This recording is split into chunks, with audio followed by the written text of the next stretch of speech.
Bismillahirrahmanirrahim. Dear student, welcome once again. We are talking about the devolution of power in the subcontinent, and particularly we will concentrate on the devolution of Pakistan, and we started from the local government.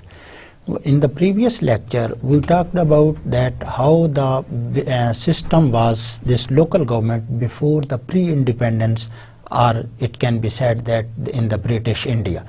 Every time in the history, if we go through, we see that the local government system was there in one way or the other. At some time it was formal system, and at most of the time it was informal system. And it is not necessarily true that the whole history this system remained there, but in some period there was missing, and it is not also true that in all parts of the subcontinent it was happening at the simultaneously. There were many regions where there was no formal or informal system. However, the British continued to keep their grip and to try to address the local people through different models. Mughals were not also the exceptions. They also had intervened to address the grassroots level people by through their different channels. So these channels are called the local government, or you can say the raw form of the local governments before the independence or before the British. If we see in the eras of the Mughals, there was headmans, or you can say these headmen were the elite people, and they were the landlord that were performing as a bridge between the state, that time that was the emperor, and the local people. The state has to convey its message to the populace and to get revenue from the people, and this was being done of some of the authorities that are called the local government. When the British came to India, definitely they were the foreigners, and they had to establish such a mechanism so that their grip doesn't lose. So they introduced the system, and that already system was the panchayat, almost the council of 5 people, that they decide many of the issues regarding their community, or you can say the village. Headmen were also there. The nambardar system was also introduced there. Again, the purpose of all this was to interact between the government or state or the local people. So this situation continued over time, and there was refinement over refinement, and ultimately we will see that there was some mechanism, a particular mechanism in which these people were elected. In the beginning, these people were never elected. It was the discretion of the government at the district level, that was the district magistrates, to elect these people for their purposes. How they select these people? They select these people from the mulakatis, and the elite mean the rich people, and the people from the higher caste like the Brahmins. So this was a prevalence system in the subcontinent or in the British India. When there were some of the movements, particularly after the break of the First World War, the parties pressurized the British government to give more autonomy to the local people. And unfortunately, the whole concentration or the whole focus went on the central and the provincial autonomy rather than the local government. So the local government or the local autonomy issue went on the background, and a new scenario emerged in which the more representation was demanded by the local people in the provincials and the central government. They were also given some of the autonomies in revenues, in fiscal space. These are things, but the conclusion from here is that the most important issue of the local government went in the background, leaving the central and the provincial government at the top. In 1919, there was Government of India Act 1999. It also gave some autonomy to the provincial and the central government, and further this situation continued and ultimately in the previous lecture I remembered we were almost to reach about the Act of 1935, Government of India Act 1935. So we will continue our discussion from here, that what was there. In up to 1990, we covered this slide yesterday. They introduced system of diarchy under which Indian ministers responsible to the provincial legislative assemblies were made in charge of some minor departments. What this means, they were given some kind of autonomy to run their affairs. This act granted a limited space. This limited space, although autonomy was granted but limited to Indian politicians, but essentially retained the control of the central imperial bureaucracy. It is need not to repeat again and again that each and every government tried to keep its grip on the people through bureaucracy, and particularly the dictators and the people who are from the foreigners, they tried to centralize the authorities, and they never allow the local people to elect their offices, their representative, and run and govern by them. In fact, bureaucratic power at the provincial level was further entrenched. In this situation, although the autonomy was granted, but at provincial level, in some specific terms, the British were very clever.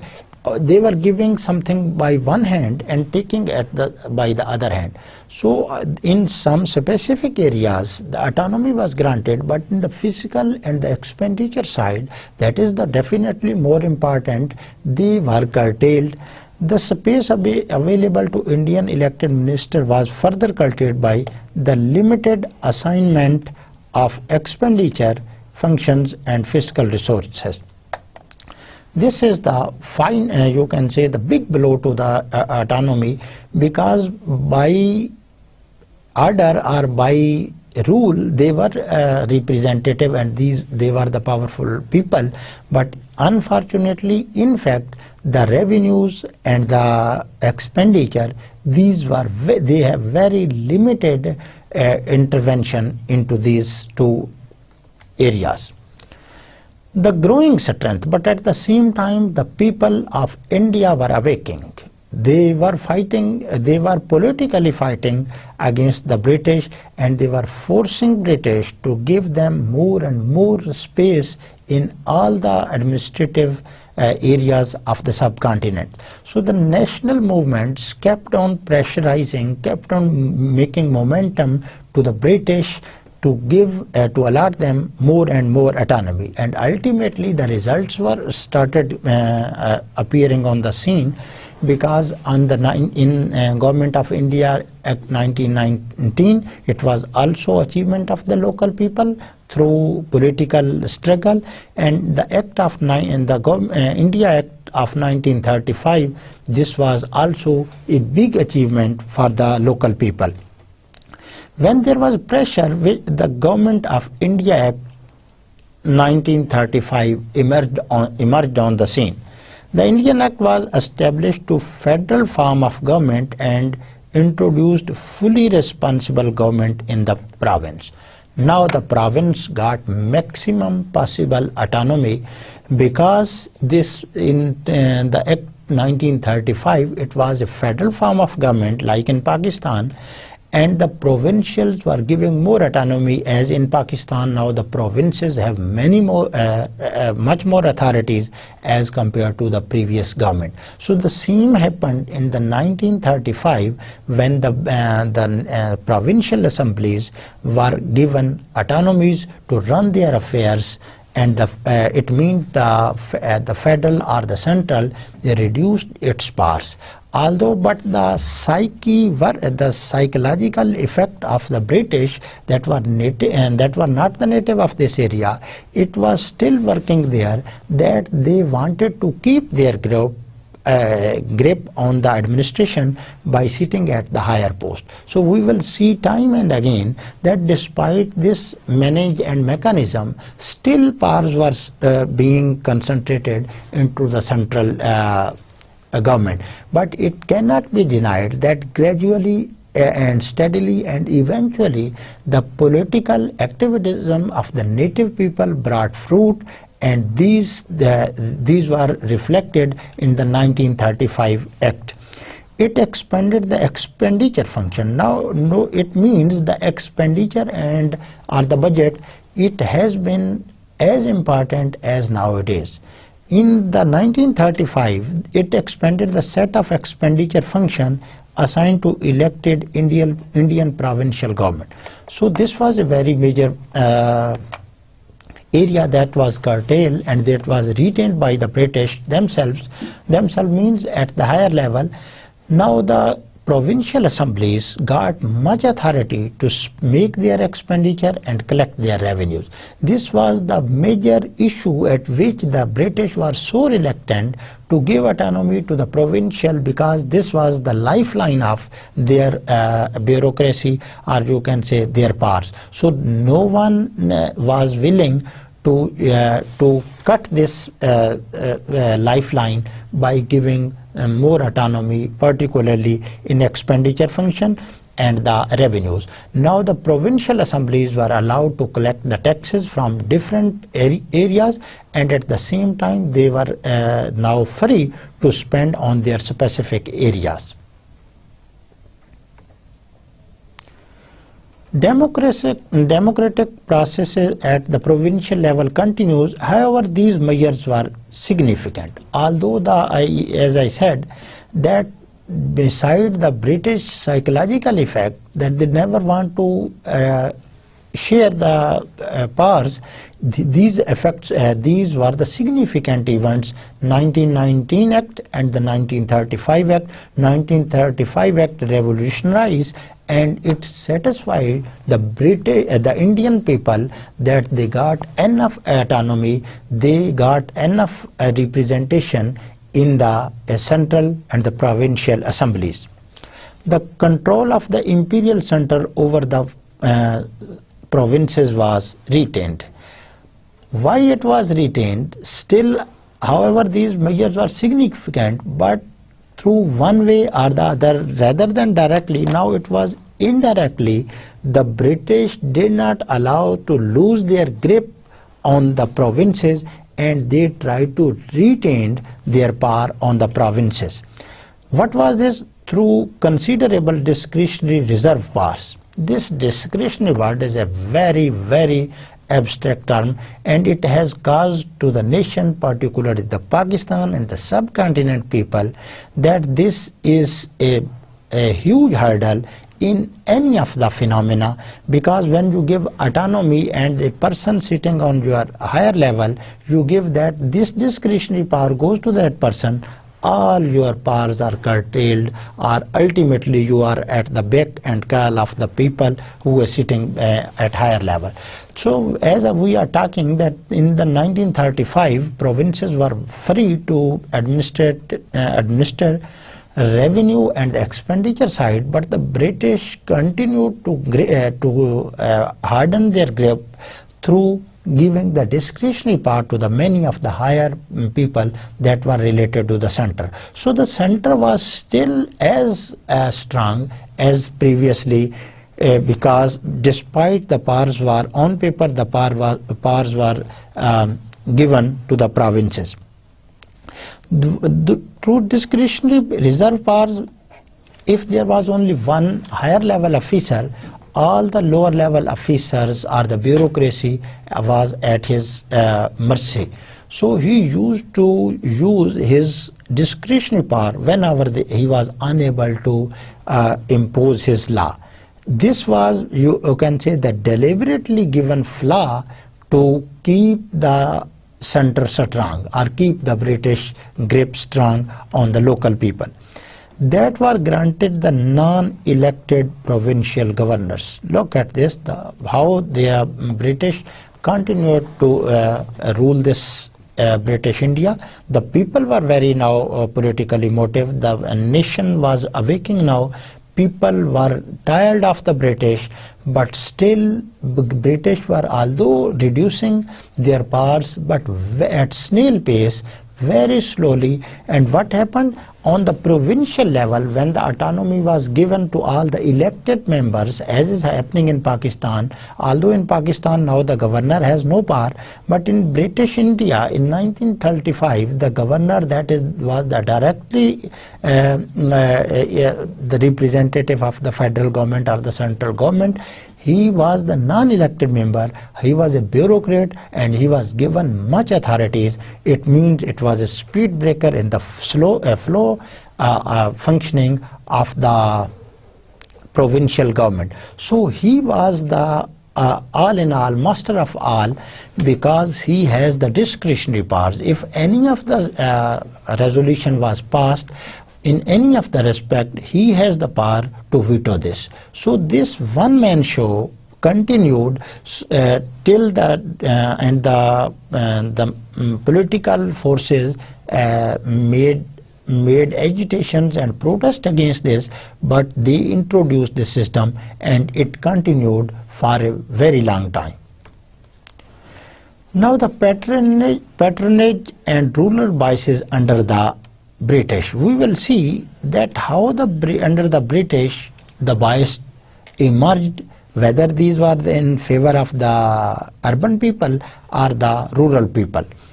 The local structure created by the British was its reliance on co-opting and entrenching local elite. The whole pillar of the British government was on the people of they co-opted and the local elite. Local elite means, again I would like to clarify, that these were the faithful people to the British.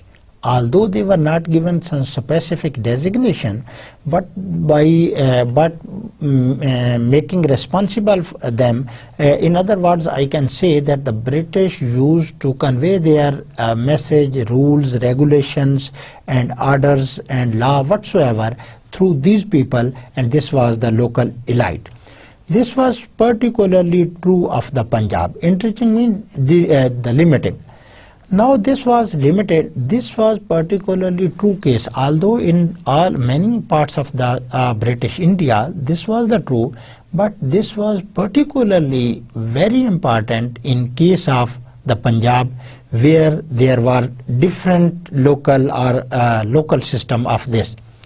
Where the colonial bureaucracy had ample opportunities for providing patronage through. Why there was so specific focus on the Punjab? The reason was that the colonial bureaucracy, you well understand that this was the British bureaucracy, and it has ample space for providing patronage. How they can provide patronage? Land settlement policies. These people were given the authorities of land settlement policies, grant of colony lands. So all the important things were in the hands of the British, or the people who were very, very loyal towards the British. In the canal colony district of Punjab, as the Punjab was irrigated and canal irrigated area, so the people were tempted here when they were given the control of the local people and they had the authorities to make such kind of decision. So definitely if you make a person responsible of the many of the activities, so if he is supposed to deliver the water time to the people of the agriculture related activities, so definitely people will be under his control and he will be in a better position to dictate these people on the behalf of the British. So this people was, although a bridge, he was mostly not working for the welfare of the local people. He was supposed to work for the welfare, for the faithfulness of the British India. British, that was the ruler of that time. He was, the British, no doubt any government first restores, first ensures its own interest, then it go for the other people. And similar thing was happening in India when the British were securing their own interest on the cost of the people. They were showing that they are going to address the local people, but ultimate situation was the same, that they were gripping their powers. Patronage and rural bias under the British. The Punjab tradition of establishing patron-client relationship between the state bureaucracy and local elite. So this situation continued over time because, as I said, that the Punjab was an irrigated area, so the British tried to grip these people through their representative. What happened? It resulted in a rural-urban division which restricted politics away from the urban middle classes. When the focus of the British was more on the rural people because they were getting enough revenues from there. So what happened, that was the legitimate effect, that was the logic effect, that there was a big gap between the urban and the rural people. There was a divide, and how this divide? The middle, and what was this? Which restricted politics away from the urban middle class. So urban middle class was a bit unable to participate into the political system due to this urban-rural divide. What emerges from this history of local government as created under the British? What we have learned over this? What we have learned over this, and what emerged as the creation of the Pakistan was very close. So we emerged that the system was not introduced in response to popular demand of local pressure. The people think that they were, and I also said that the British were showing that they are going to go before the pressure of the local political movement, but ultimately if we go through keenly through the system, we come to know that they were not this system was not the results of the pressure or the demands of the local government. The local people, that were the political movements, the national movements, and many other movements. So if this is not the situation that we have described, that over gradually the British were restricting their powers, so what was the fundamental force that was forcing them to reduce their power? So what was?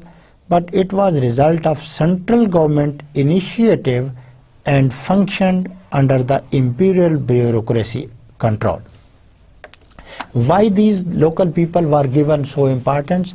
Although there in the provincial assembly autonomy, I explained that on paper well autonomy was granted, but the still powers were left with the central government. How? Because the unelected representative, that was the governor, it was posted on each and every provincial assemblies.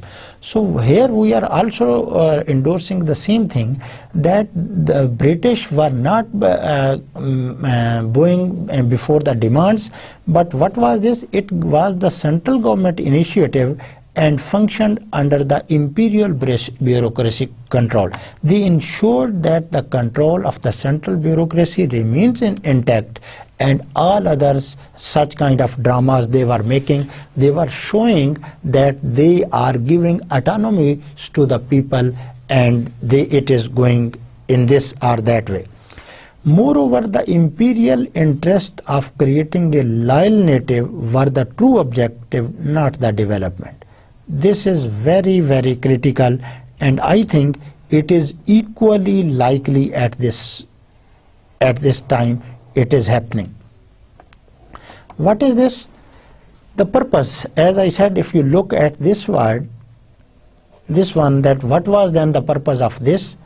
So what is this? Moreover, the imperial interest of creating a loyal native were the true objective, not the. What was the objective of the British? Their their fundamental objective was to create such people that were loyal to the crown. So if the development was the secondary purpose, as I said that every government first ensures its interest, then it goes for the development. The same happening, as I said, that the rural people was being addressed. There was rural-urban divide, and the middle class, if you see here, it was a bit away from the political activities. So here we are saying that the British were not loyal to develop the local people, but they were more concentrating on that their interests are ensured. So now if you go through many of the books, you will come to know that the people will be praising for the British rule. No doubt the British have done a lot and wonders that could not have been if the Mughals still going on over the 100 years as were done by the British. They introduced the canal system. Their judiciary system was very strong as compared to the Mughals. But at the same time, it cannot be denied that they were not so kind-hearted and they were not so humanitarian that they were dying for the development of the local people. They were ensuring their own interest. And if you see the Nambardars, if you go into the village particularly, you will see that there are some families that are getting this land property over the generations of generation. Why they have got this large amount of this property? Because they were very loyal to the British, and all the Jagirdars, the feudals and the others, very sorry to say, the exceptions are always there. If you go to the political history of these people, you will come to know that these were the most loyal to the British people. So the development was the secondary and the lower objective as compared to the loyalty of the people. So when the government is not interested in development of the grassroots people, how those people can progress? That's why over the years the people, particularly in the villages, they were much behind as their counterparts that was happening in the Europe. The same people were giving extraordinary facilities and the human rights to their own people when they were in the Great Britain, but at the same time they were making slave of this large population on their diplomacies, and they were not allowing any big movement because making such kind of things. This is similar as our dictator do. जब dictator आता है तो इधर उधर की जो है वो करने की जो है वो कोशिश करता है. The patronage and biases under the British, the provincial and central tiers emerged as the hub of political activity. So what was this? Now, unfortunately to say that the local government was on the back of the scene. Why? I think you remember that in 1919, Government India Act 1919 and Government India Act 1935, this scenario went behind because the people were trying to get more emphasis in the central and the provincial assemblies, which not only shifted political focus from away from the local governments. Again, we are saying we would like to conclude at the end of the slides that no doubt the British, sometimes you can see the British were deliberately shifting the focus from the true objective. So they were taking the people into the domain that was not dangerous for their rule. And if the people at the grassroots level become more powerful, definitely the people sitting at the highest level, he feels that he has now threat to these people. So when the provincial and the central tiers emerged a lot, everyone was talking about the more representative for the Indian people into the national and the provincial assemblies. So ultimately that our objective, that is the local government, it was back on the scene. But also resulted in a lack of one. There was not only that this scene and the local government issue was vanished, not vanished totally, you can say it got less important, but also resulted in lack of ownership to build local governments by political elites. Now the political elites that were well functioning, although on the part of on the behalf of the British and the loyalty of the ensuring the loyalty of the British, now they were not responsible for this, because the whole focus was shifted from the local government, the provincial and the central government. So they did not have any further responsibility to address the people. So the ownership of the local and the grassroots people was not on the shoulder of the political elites. Now they have some different functions that were active in the Pakistan movement. So what this means, the people who were struggling for the independence of this subcontinents, now that was the political elites, now they were not responsible for the local government. इसका मतलब क्या है कि असल local government की तरफ now they thought the political elites, many elites people, wonderful people at that time, and it was only due to those people that we are now in the area that is called the Pakistan. If those people were not present at that time, it is the gift of the God that the people like Zafar Ali Khan, that Quaid-e-Azam Muhammad Ali Jinnah, Allama Muhammad Iqbal, many other people to name, they were wonderful, sincere people for the creation of new or you can say they were struggling hard for the independence. So this scenario, when the all focus was on the central and the provincial, it was true in one sense, because without getting representation in the provincial and the central assemblies, it was not possible to get the more power from the British, because although at the grassroots level, if this is the situation, the people are happy, the people are powerful, but to put the British on the back foot, it was necessary that the local people are included in the higher decision making.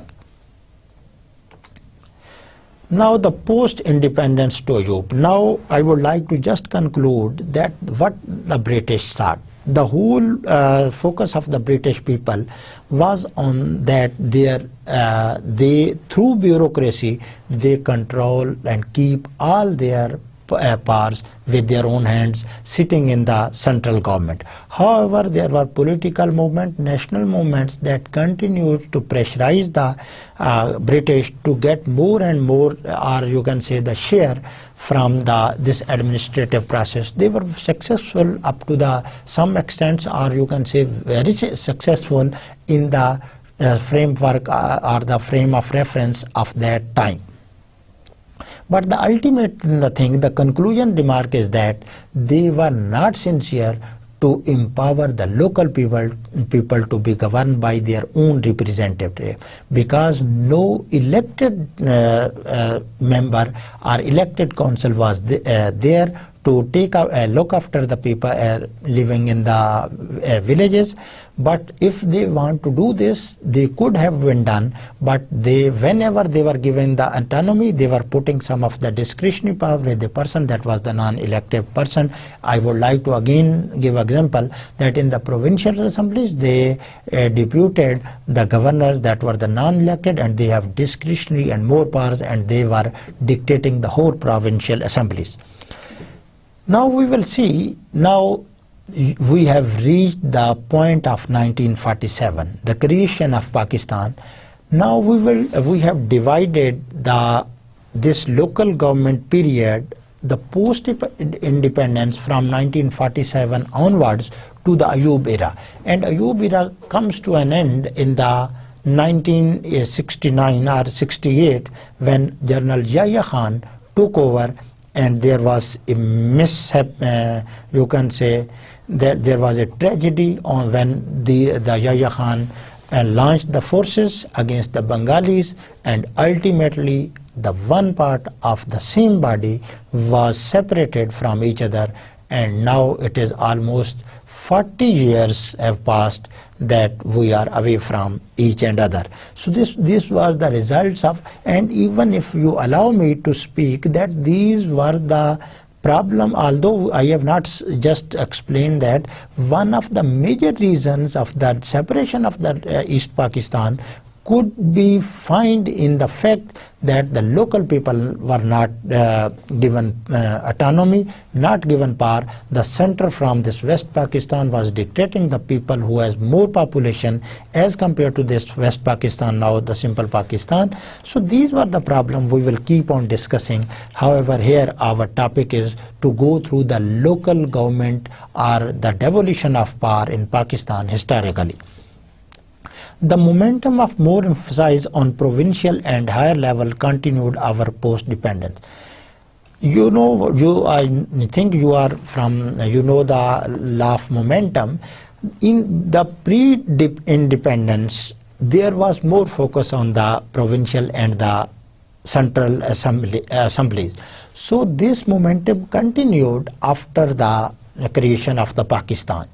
So what we will see that again there was more talk about the provincials and the central government, and there was very small talk about the local government. There was understandably little emphasis on local government. सारा जब तवज्जो ही इस वजह से, what was the reason behind this more emphasis on the provincial and the central part, that there was a continuous momentum. अब एक बात आप दोहराते चले जा रहे थे, ये होना चाहिए. Suddenly there is a structure break, that was the creation or inception of the Pakistan. So the momentum continued. There was not a big time to bounce back for the political people to introduce local governments or local government system to empower the people. So the same scenario continued, and understandably we can see that if this was the logic, definitely the focus on the people, local government was very, very small. Thus by 1947, functional local government existed only in Punjab in the form of village panchayats and municipal councils.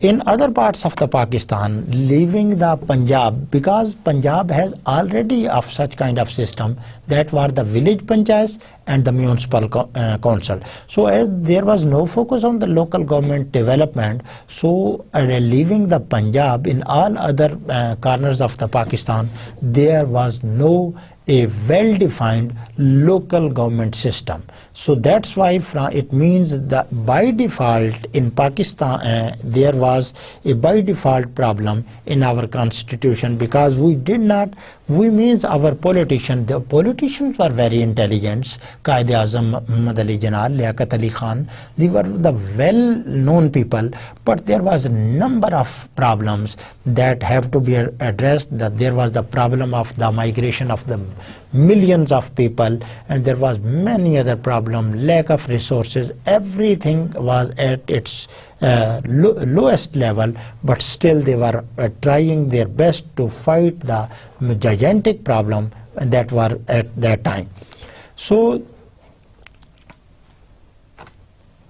following independence, despite official pronouncements, ऐलान हम उस वक्त भी करते रहे, we are very, very famous for making high claims. ये हो जाएगा, वो हो जाएगा. There it will happen nothing. Many of the time you are listening about the people that the many political government make claims and make slogans and make promise with the people, but ultimately they are unable to fulfill these problems. Just look at the newly elected government. They were always criticizing the Pakistan People's Party government for increasing the tariffs on the energy sector, particularly the electricity and the gas. And now you can see there is a big blow to the nation, and the people who were dying for the interest of the nations, now they are hammering on the heads of the nations by increasing the tariffs of the electricity and the gas. So this was the situation. Still that the situation continues. I don't know whether we will be the developed nation, although whatever the situation, I am fully satisfied that we are on the right path, although the democracy is getting roots in it. And the only solution of all our problems, in my opinion, not necessarily true, lies in the true and smooth functioning of the democratic system in Pakistan that has never been allowed over the 66 years of its dependence. So we can say that the Punjab, in other words, we can say the Punjab was a different province at that time as compared to the other provinces. Following independence, जब हमने बड़े ऐलानात किए, there emerged no real commitment to the process of decentralization. If you go through the history, you will see that there were claims, the political government were making claims that they are going to initiate the local government. They are in the process of designing and modalities, but ultimately there emerged nothing. It was just hollow slogans, hollow commitments. I am not going to criticize the political regime at that time because there were many of the problems, but at the same time they were making claims, pronouncements, but there was no commitment. We can't see any of a concrete measures, concrete struggle to make these local governments. The post-independence to Ayub Khan era continues. Even approved decisions such as democratizing local government and making district local bodies entirely elected were not implemented. न सिर्फ ये कि वादे किए गए, but there was one step further. What was the one step further?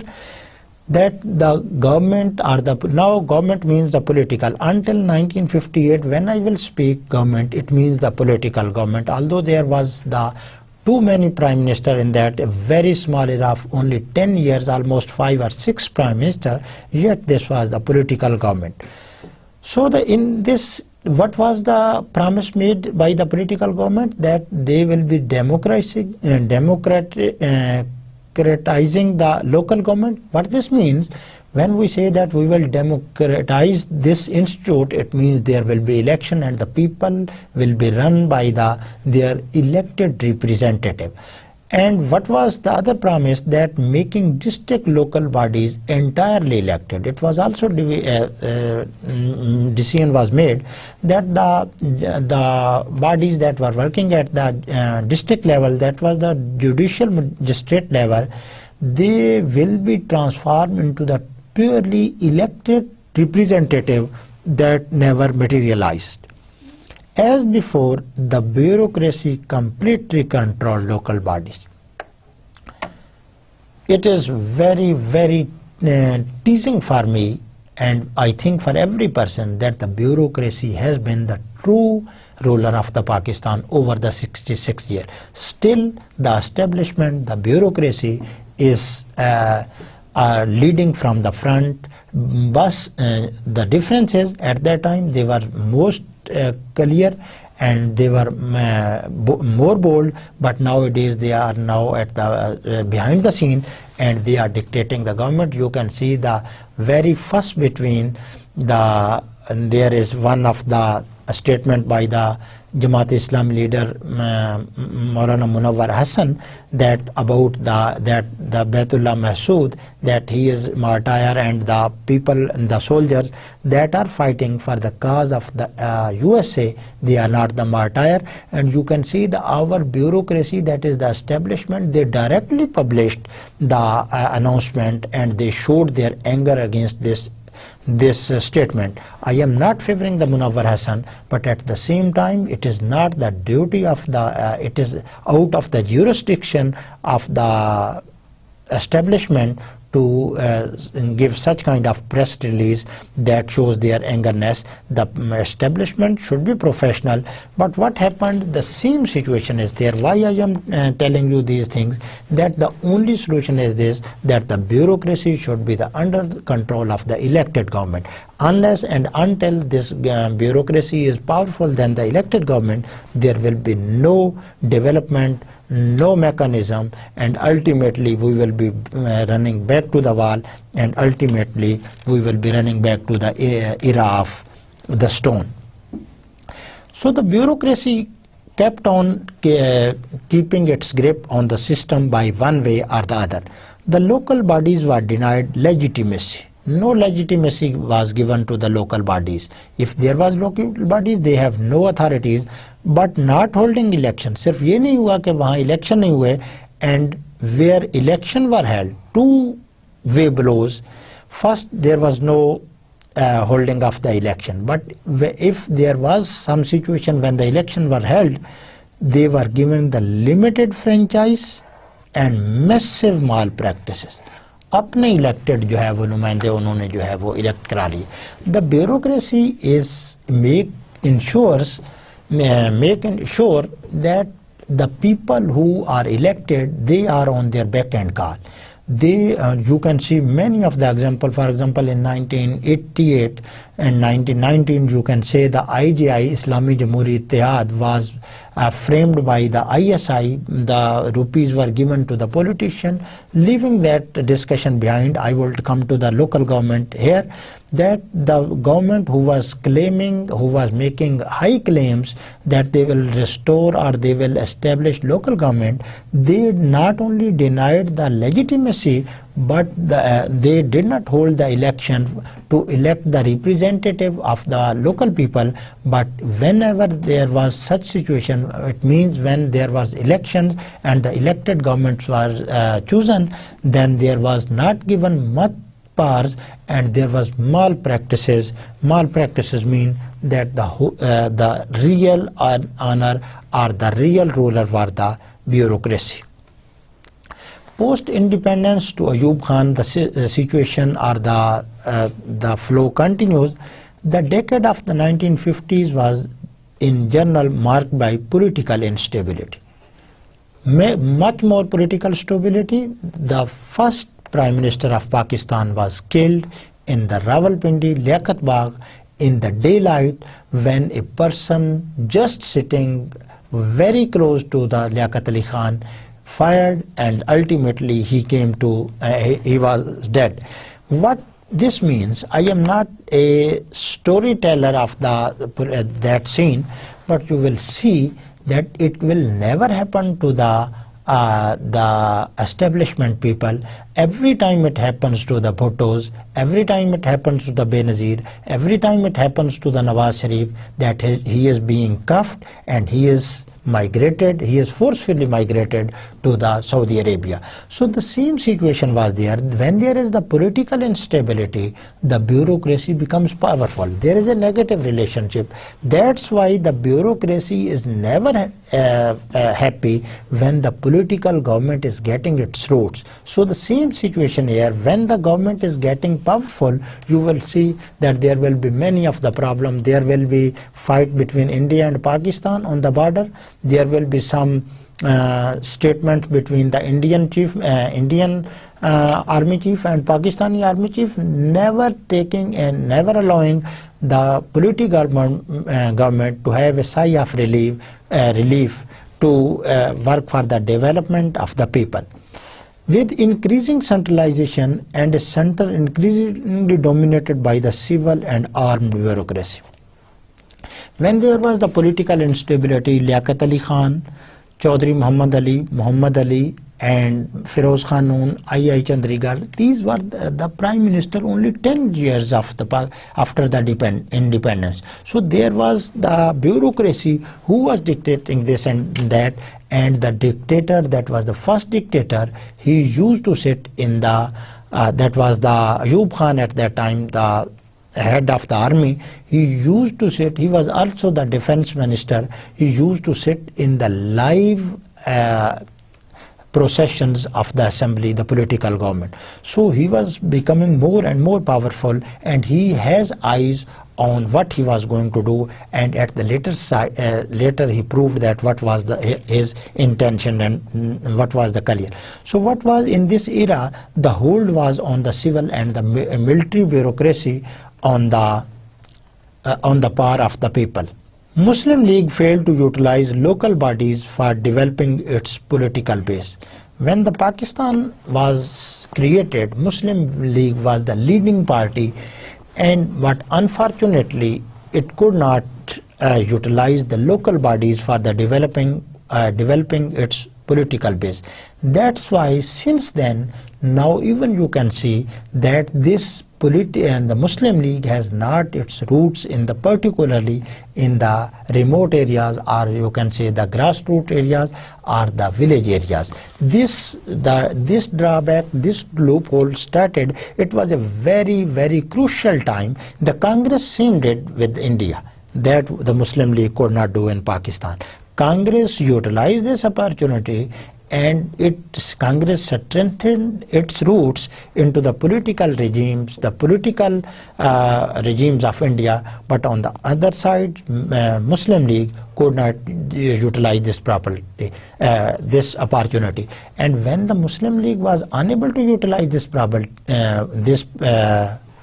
opportunity, definitely then there was instability, and there was no government to plug this loophole.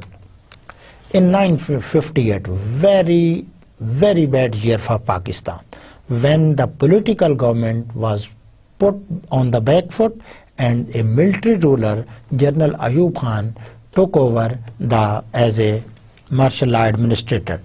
In 1950, national and provincial assemblies were disbanded. Power aa gayi na, might is right. So he came to the power.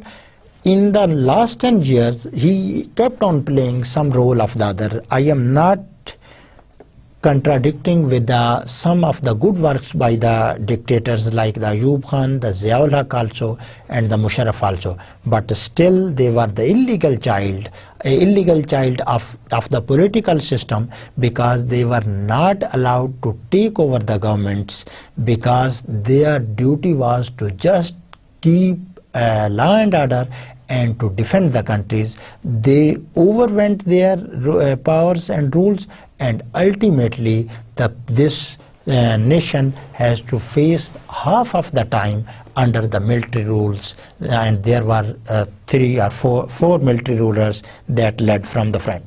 What the Ayub Khan did, as he came, he first disbanded the provincial and the national assemblies. They were put on the suspension.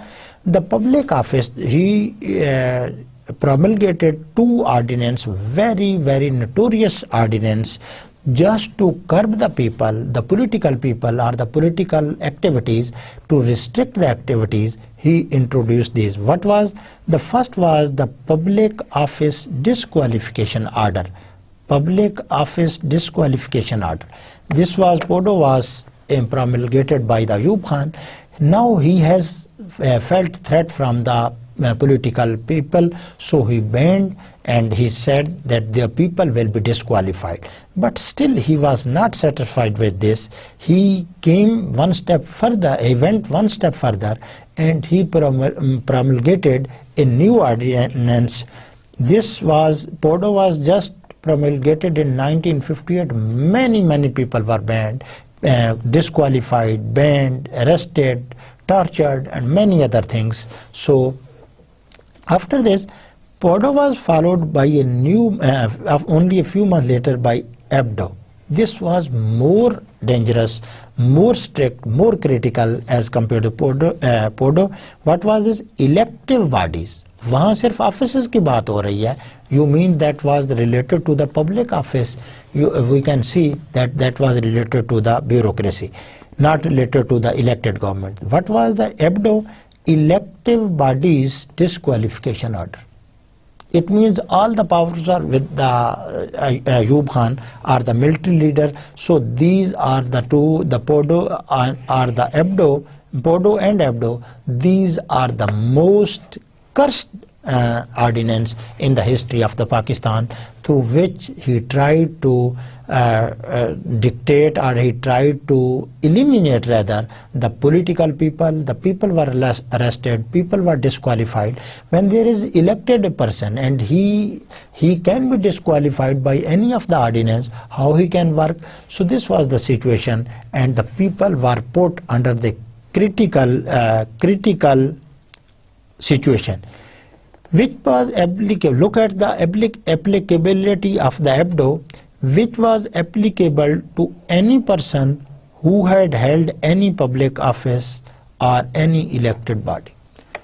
किसी को भी ये जो है वो नाअहल करार दे सकता था. If I am facing the pardo or abdo at that time, it was quite possible that when I entered to regard the lecture, I was holding a public office, and when I left, I was the victim of the abdo or the podo, and I was thrown out of the office. This was the situation, and it weakened the powerful roots of Pakistan, and at the same time we are facing the heinous, the cursed, the problem that were created from there to here. So when everybody was facing disqualification, you can say this was not the fair and the transparent mechanism. What happened? Thus about 6,000 politicians and officials were disqualified under abdo. Line ही लग गई जनाब. तेरी याद आई तेरे जाने के बाद अयूब खान का लिखा होता है ना. Now you can see what happened. As the abdo was promulgated, but at the same time keep one things, that every curse has its advantages also. He did well. There was agriculture boom in his rule of 60s, but at the same time, again I would like to say that he was not the legally representative of the Pakistan, and he has no authority to rule the Pakistan, because the ruling according to the constitution, the people of the Pakistan should be ruled by the elected people, not by the military and the military rulers. We will keep on talking about the Zia and the Musharraf also, but here we are saying the 6,000 people at that time, when our population was almost 4 times lower than this today population, almost around about 4 or 5, 6,000 people were victim of this abdo. So the no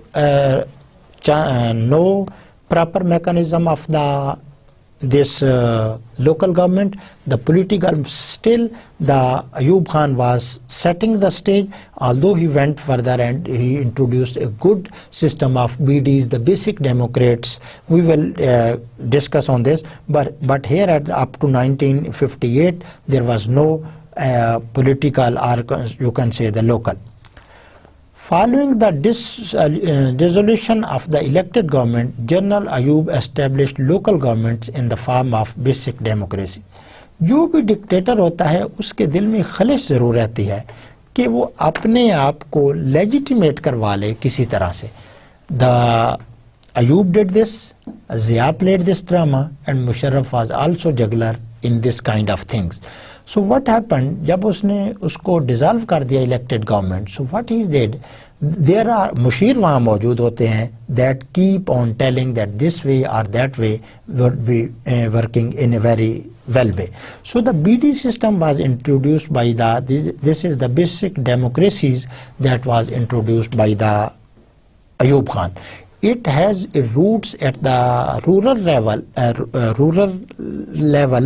and we will see that the Ayub's government was more legitimate by the rural people as compared to the urban people.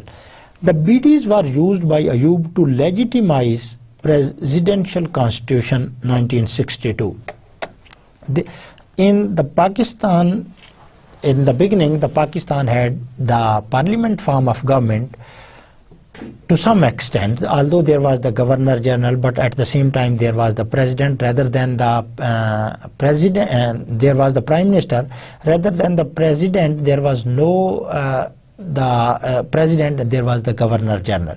So what did Ayub Khan in the 1960s, 62, he introduced a system that was directly, that the president was elected directly from the constitution, The 1962 Constitution explicitly linked the office of the President to the newly created local bodies. Now there was no gap between this. The President was being elected directly, and there was no such kind of thing that they will be elected there. There will be provincial assemblies, national assemblies, Senate, and then the President will be elected. So now the system was changed to the President form of government, because Ayub knew that he will not be elected by the people, the true representative of the Pakistan. So he played this kind of drama, and ultimately, by the way, it was very successful for that people.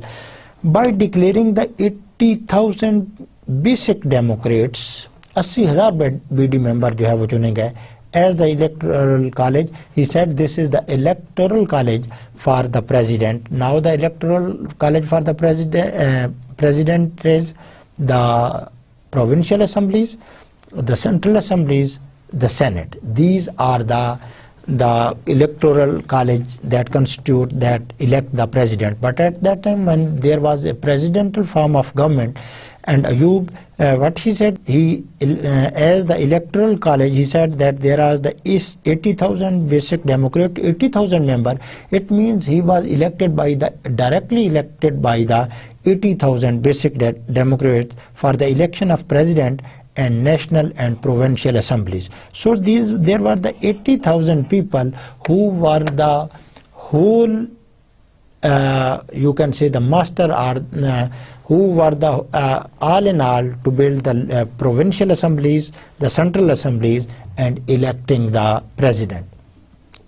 The Ayub Khan era will continue, and because it is a very detailed era, here I would like to give you the summary of today's lecture, so that we could start it from the next lecture. Very interesting thing and directly related to our discussion, because if we are unable to understand the mechanism, the background, the context, causes, and the contents of the local government, we will not be able to understand. So today we started from the pre-independence. We just concluded that the British were, although they were showing that they are on the part of the people to help, their core motive was to just keep their grip on the people, and they were doing this through bureaucracy. They were giving to the powers to the people of India, but at the same time they were putting non-elected bureaucrats on the provincial assemblies to dictate those people. After the independence, the focus remained on the provincial and the central government. The political government made many claims, but ultimately they were unable to achieve these goals. In that era, there was high political instability, and as I repeatedly said, that the political instability is a very good time for the bureaucrats to make their hay and to enjoy their because the political government can never address them, and they try to dictate the people. We are nowadays talking about the post-independence and the Ayub era. Ayub started making seesaw with the political government. He was more powerful person in the first 10 years of history of the Pakistan, after the death of the Quaid-e-Azam and the Liaquat Ali Khan. So he continued this problem, and in 1958 he imposed the martial law, and in 1962, to legitimize his presidency, he introduced a presidential form of government, and he was directly elected by the 80,000 people directly, and the electoral college was changed, was different as compared to the previous one, and he introduced two very critical ordinances that are still being criticized as equally as 50 years before. One was the Podo, or the other was the Abdo. The only the only purpose of this was to keep the people under control of the military rule, and the people were threatened to disqualify them, because there was the powers lies with this ordinance empowering the presidents and the other bureaucrats to even disqualify the elected government. So thank you very much for your keen attention. I will see you in the next lecture. Till that, take care, and Allah Hafiz.